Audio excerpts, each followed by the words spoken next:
এ সব শেষ গো, আমার সব শেষ, সব সার হয়ে গেল আমার, সব শেষ। আমি আর কি যে করি। কেমনে কি ভাই?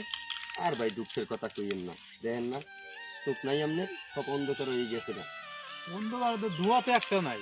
ধোমা নাই, আছে খালি স্মৃতি। দেখছেন সব ময়লা হয়ে গেছে, সব ময়লা এখন বাঁচতেছে। তাহলে তো আপনি ভাই নিঃস্ব হয়ে গেছেন না? আমি নিঃস্ব না ভাই, একবারে আমি শেষ। আমার বউর যা ছিল চালান পাতি কাপড় চুপুর বেচছে, আমি এইটি করছিলাম, সব এইটি সব আগুনে পুড়িয়া সারখার বানাই হেলাইছে। এখন আমি যে কি করি আর কই যাই, আমি আপনার হ্যাঁ কিভাবে বুঝামু? আমি কই আপনি কি করেন? এলাকায় যান, এলাকায় যাই চকিদারে গেছে নালিশ দালান। আর চকিদার ভাই, আপনার চকিদার লইয়া আছেন আপনি?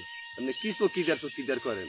এলাকার বড় বড় মাতবারের দ্বারা গেছি, হেরাই কিছু করতে পারলো না, আর এই চকিদার আমার কি করবো? তাই হিজড়া কমিটি ম্যানেজারের কাছে যান গা, ওখানে গেলে আপনি কি করবেন? ইজলা কমিটি ম্যানেজারের কাছে যাইয়ে কি হইব? এখন আপনি কিছু করতে পারবেন নি ভাই?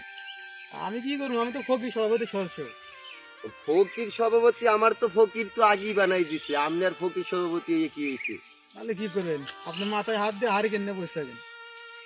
এই আপনার কথা? হ্যাঁ। আর কার দ্বারা যাবো আমি?